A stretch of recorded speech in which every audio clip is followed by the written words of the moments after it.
This is how I like to teach logs, which is initially with a guessing game. So I'm just going to start filling out the answers to these questions, and then at some point you can pause the video and start trying to guess what the next one will be. So log 10 100 is 2. This one is 5. This one is 2.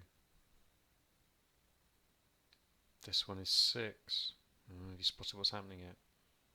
This one is 2. I'm going to tell you in a moment, by the way, but I'm just going to give you a couple more chances to try and guess. This one is 3. Can you guess what the next one will be? This one is 3. Okay, now I'm just going to have a little timeout and talk about what's happening. So, this one here, 10 squared is 100. So what it's saying is, oh, what power do I need to put this little number to make the big one? What power do I need to put 2 to make 32? Oh, well, that'd be 2 to the 5 is 32. What power do I need to put 3 to make 9? Well, that'd be 3 squared.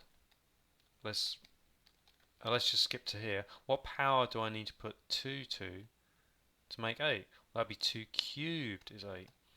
So then the next one, what power do I need to put 7 to make 7? 7 to the what is 7? 7 to the 1 is 7. What power do I need to put 7 to make 1? 7 to the something is 1. Oh, that'd be 0, yeah? What power do I need to put 6 to make 36? 6 to the something is 36. Ah, that'd be 6 squared. That's what's happening there.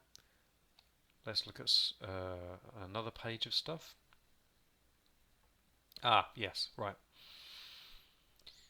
I could write 10 here, because then it's telling me that it has to be 10 to the something.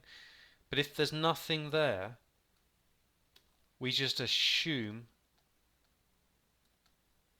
10. So it's like this. You know when it says, if it says like cube root of 8, that's 2, yeah?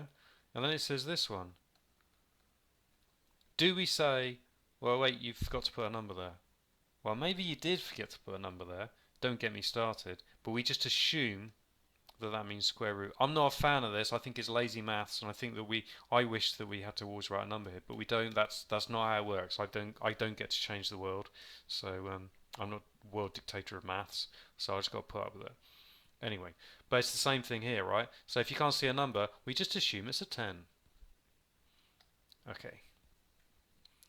So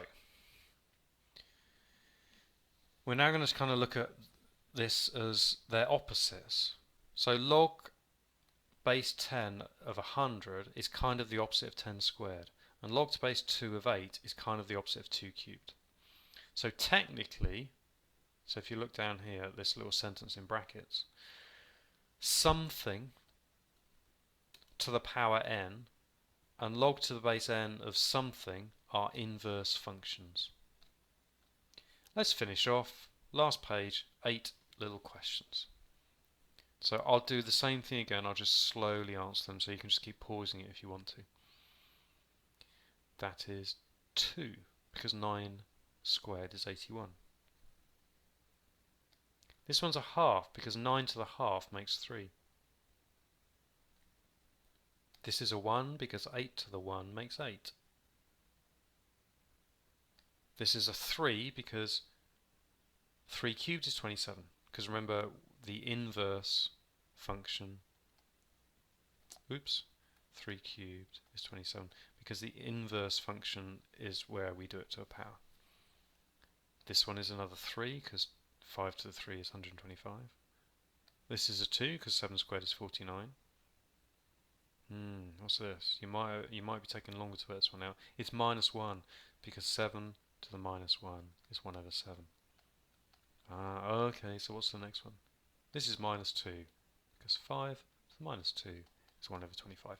Hopefully that was a helpful video, lesson thingy. Thanks for watching.